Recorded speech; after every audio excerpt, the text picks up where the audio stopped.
Mañanas Blue les ofrece periodismo con contexto. Las dos caras de la moneda. Sin exageración, sin especulación. A partir de este momento, Mañanas Blue es periodismo en radio. Bienvenidos.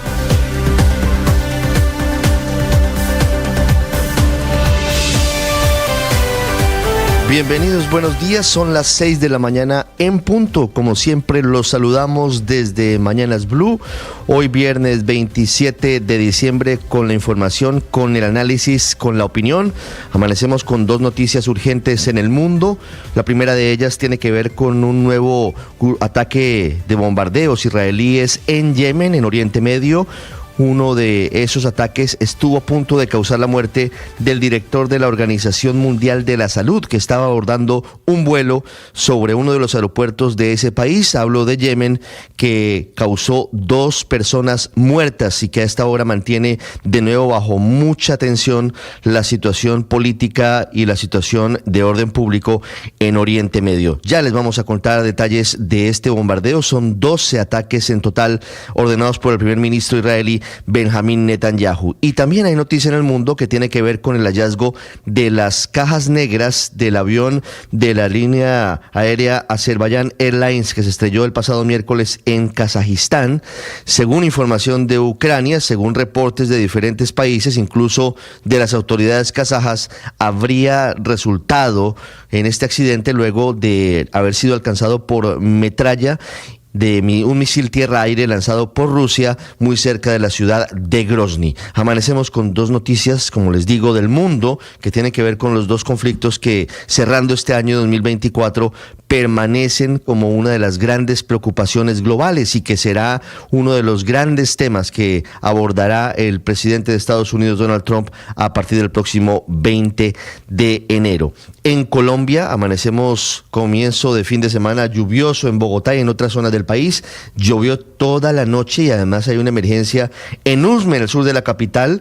Un vendaval dañó los techos de al menos 50 casas en 3 barrios, en Valle de Cafam, Monteblanco y San Marcos, según confirmó el Instituto Distrital de Atención de Gestión de Riesgo y de Desastres. Ya hay paso restringido en la vía entre Tunja y Villa de Leyva, una vía turística, una vía por la que se desplazan miles de personas durante esa temporada de fin de año, luego de que un derrumbe obligara al cierre de la vía. Es una zona que está atravesada por montañas escarpadas. Y en Medellín se inundaron varias calles por las fuertes lluvias de las últimas horas. Hablando de Medellín, en segundos retomaremos las noticias sobre La Escombrera, una fosa común a cielo abierto muy grande en la comuna 13. Los familiares de las personas desaparecidas en ese sector reclamaron que la zona sea reconocida como un lugar de memoria, luego de que fueran encontrados los primeros restos humanos luego de 20 años de búsqueda. Además, le pidieron al presidente de la JEP que amplíe el radio en el que están trabajando, buscando los despojos mortales de sus familias, y que se abra un macrocaso en la Jurisdicción Especial de Paz por el delito de desaparición forzada. Esta situación en La Escombrera, en la comuna 13 de Medellín, tiene además un trasfondo político, mientras que el presidente de la JEP, Alejandro Ramelli, aseguró que estos hallazgos son una derrota aplastante para el negacionismo, que la institucionalidad está tratando de pagar una deuda de más de 20 años con las víctimas del conflicto armado y que llamará a 10 exintegrantes de la fuerza pública para conocer la verdad de lo sucedido. El expresidente Álvaro Uribe, entre tanto, ante estos hallazgos, dijo que a las 6:30 de la mañana, es decir, en 20 minutos, exactamente 26 minutos, se va a pronunciar sobre la operación Orión, que se hizo comenzando su gobierno en 2002 y que, de acuerdo con la información de las autoridades, habría sido el punto de partida de un grupo, de una serie de desapariciones forzosas en esta zona de la capital antioqueña. Hablando de conflicto, la Procuraduría reveló el informe sobre la visita que hizo al aeropuerto El Dorado luego de que hace algunas semanas el Comité contra la Desaparición Forzada de Naciones Unidas asegurara que la presencia de 20.000 cuerpos sin identificar estaba en un hangar y represados en esta terminal aérea. La Procuraduría dice, la conclusión es que definitivamente no existe un espacio en el que se pueda almacenar 20.000 cuerpos o restos óseos en esa zona. También vamos a hablar, este es un desmentido muy fuerte a Naciones Unidas, en particular a este Comité contra la Desaparición Forzosa. Y también vamos a hablar en segundos de la reunión en la que el gobierno le pidió a la Fiscalía información de más de 400 bienes entregados por exjefes paramilitares y que estarían embolatados justamente para la reparación de las víctimas. Les contaremos sobre una nueva salida masiva de altos oficiales de la policía. 12 coroneles y un capitán dejarán el uniforme por voluntad propia. Y en orden público les contaré sobre el asesinato de un militar en la vereda de La Esmeralda entre Tame y Puerto Rondón en Arauca, un hecho cometido aparentemente por las disidencias de Iván Mordisco, mientras que en el departamento del Huila el ejército capturó a 8 integrantes de la compañía Oscar Mondragón de la columna Teófilo Forero de la segunda Marquetalia. Este fin de año es difícil para miles de contratistas de entidades del Estado por falta de recursos y el severo control de caja que está ejerciendo el Ministerio de Hacienda, luego del gigantesco hueco fiscal que venimos arrastrando desde 2023 y que según el gobierno se agravó por la ley de financiamiento que se cayó en el Congreso de la República. Están frenados los pagos en diferentes entidades y en diferentes contratistas, el Congreso y la Agencia Nacional de Tierras, el Instituto Agustín Codazzi, entre otras, son entidades afectadas por la falta de recursos. Y ya les voy a contar el documento para comentarios de la Superintendencia Financiera con el que el gobierno evalúa un aumento del 5.81% en el valor del SOAT, del Seguro Obligatorio de Accidentes de Tránsito para motos de bajo cilindraje, taxis y otros vehículos en categorías especiales. Y hablando de SOAT, a partir del próximo 1 de febrero, las clínicas y hospitales del país deberán cumplir una nueva exigencia de la ADRES con la que el gobierno buscará evitar el fraude en los servicios prestados a personas que sufran accidentes de tránsito. Hablaremos del aumento de personas quemadas con pólvora en Colombia. Ya son más de 730 casos y una tercera parte de esos 730 quemados son menores de edad. Hay operativos. En las últimas horas en Bogotá fueron hallados 12.000 juegos pirotécnicos en Ciudad Bolívar. Hay preocupación por el estado de salud de Mane Díaz. El papá de Lucho Díaz sufrió una descompensación en las últimas horas, aunque a esta hora permanece estable en su condición de salud. Y les contaré en segundos la polémica en la Feria de Cali por un sitio de fiesta, un lote llamado Carpa La 66, que terminó desobedeciendo a las autoridades y realizó un concierto luego de varias horas de detención. Hizo el concierto a pesar de que había una prohibición expresa por parte de la alcaldía de la ciudad de Cali. Son las 6 de la mañana y 8 minutos. Como siempre, es un gusto acompañarlos terminando este año 2024. Hoy es el Día Internacional de la Preparación ante las epidemias, justamente en un día tan difícil para la Organización Mundial de la Salud, para su director que estuvo a punto de morir en un bombardeo israelí en Yemen, del que hablaremos a continuación. Funciona normalmente el aeropuerto Dorado de Bogotá con una temperatura de 10 grados centígrados. Vamos a continuación, como siempre, con lo más importante en el resumen en Voces y Sonidos en Mañanas Blue.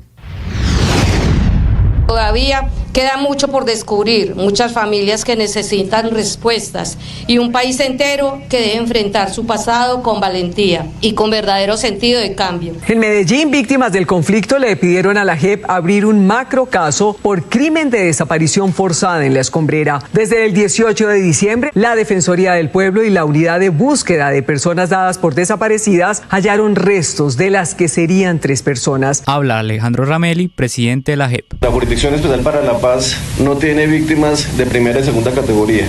Las víctimas de todos los actores del conflicto armado son igualmente importantes. Decir igualmente que la verdad va a seguir siendo desenterrada. Hechos a los cuales el expresidente Álvaro Uribe Vélez reaccionó afirmando que va a entregar datos de la Operación Orión y que desde la JEP se comprometen a esclarecer, haciendo un llamado a comparecer. Van a ser llamados otros 10 comparecientes y esa es la verdad judicial que estamos buscando. Queremos señalar que esos hallazgos, así se quieran minimizar, así se quiera ver como algo menor, es una derrota aplastante del negacionismo. Sí sucedió.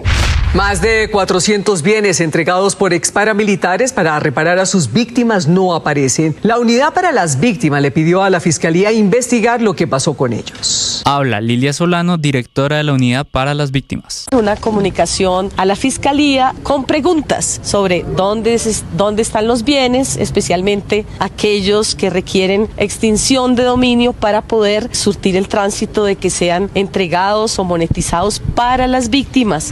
El Ministerio de Defensa oficializó anoche la renuncia de 12 coroneles y un capitán de la Policía Nacional, que tenían 21 años de servicio en la institución. Estos oficiales continuarán recibiendo su salario completo por 3 meses más, según la resolución 5756 de diciembre de 2024. De acuerdo con el más reciente informe del Instituto Nacional de Salud, el número de quemados en Colombia ascendió a los 731 casos, lo que representa un aumento del 5,9% respecto al 2023. De estos, el 33% de los registros, es decir, 245, son de menores de edad, por lo que el llamado a las autoridades es evitar el uso de artefactos pirotécnicos en estas fiestas de fin de año. Debido a la falta de recursos del gobierno nacional y el control de la caja que está haciendo el Ministerio de Hacienda, contratistas de entidades estatales siguen sin recibir sus pagos, entre las cuales se encuentra la Agencia Nacional de Tierras pidiendo 50.000 millones de pesos, el Congreso con 23.000 millones de pesos y el Ministerio de Agricultura, al cual por lo menos ya le giraron los recursos y esperan pagar a los contratistas antes del 31 de diciembre. Motos de bajo cilindraje, taxis y otros vehículos a los que hace 2 años se les redujo la tarifa del SOAT a la mitad van a ver un incremento en lo que pagan para el año 2025. ¿De cuánto será ese incremento? Del 5,81% según los documentos que está evaluando la Superintendencia Financiera de Colombia. Esto es lo mismo que subió la unidad de valor tributario de acuerdo con la resolución de la DIAN. Las demás categorías, en camionetas, vehículos particulares, vehículos de carga, entre otros, lo que van a tener es una reducción en la tarifa en pesos del SOAT. Estamos hablando de una reducción del 8,7%. A partir del 1 de febrero, las clínicas y hospitales del país deberán cumplir una nueva exigencia que busca evitar el fraude en los servicios prestados a personas que sufran accidentes de tránsito ocasionados por vehículos fantasma o sin SOAT. Habla Félix Leo Martínez, director de ADRES. Esto no tiene nada que ver con el paciente o con la persona lesionada o herida en accidente de tránsito. Esto es un problema posterior que la clínica tiene que hacer el trámite de reportar dicho accidente a la autoridad judicial. El salario quedó muy bueno, pero igual van a subir todas las cosas. Yo tengo nietas que están en la universidad y ellas se les va mucho plata en transporte. Sube el salario mínimo y empiezan las alzas. La más reciente que se conoció para los bogotanos es la de la tarifa del sistema de transporte público. Para el año 2025, a partir del 18 de enero, los bogotanos tendrán que pagar 3.200 pesos. María Fernanda Ortiz es la gerente de Transmilenio. Mantenemos la medida de unificar las tarifas, de tener transbordos a 0 pesos para nuestras tarjetas personalizadas.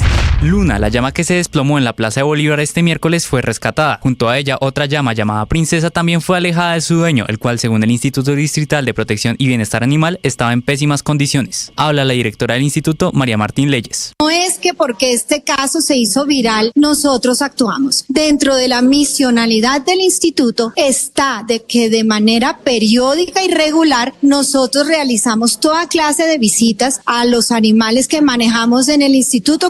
A esta hora hay paso restringido a un carril en la vía que comunica a Villa de Leyva con la ciudad de Tunja, en el departamento de Boyacá, afectado por un derrumbe en el kilómetro 48. Las autoridades indican que la vía alterna puede ser Villa de Leyva, Arcabuco-Tunja.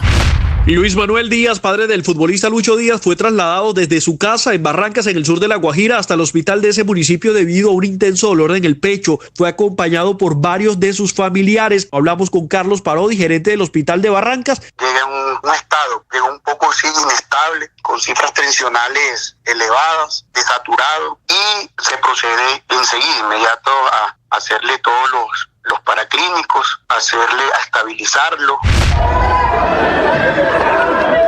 El director general de la OMS apenas se escapa de un bombardeo israelí. Israel bombardeó en las últimas horas el aeropuerto internacional de Saná, capital de Yemen. Allí estaba una delegación de la Organización Mundial de la Salud encabezada por su director, Tedros Adhanom Ghebreyesus. En ese instante estaban abordando un avión. Las bombas cayeron a metros de distancia del grupo y un miembro de la delegación resultó herido, pero en el aeropuerto murieron 3 personas y otras 30 resultaron heridas.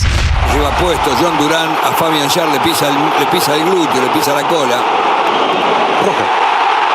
John Harden recibió su primera tarjeta roja en Inglaterra durante el Boxing Day, un evento después de Navidad donde se hacen gestos de cariño a comerciantes, entre otros. En el partido contra el Newcastle, Aston Villa perdió 3-0. Por otro lado, Luis Díaz no tuvo participación en el partido de Liverpool contra el Leicester City, donde los Reds remontaron desde el minuto 45 con goles de Gakpo, Curtis Jones y Mohamed Salah para la victoria 3-1.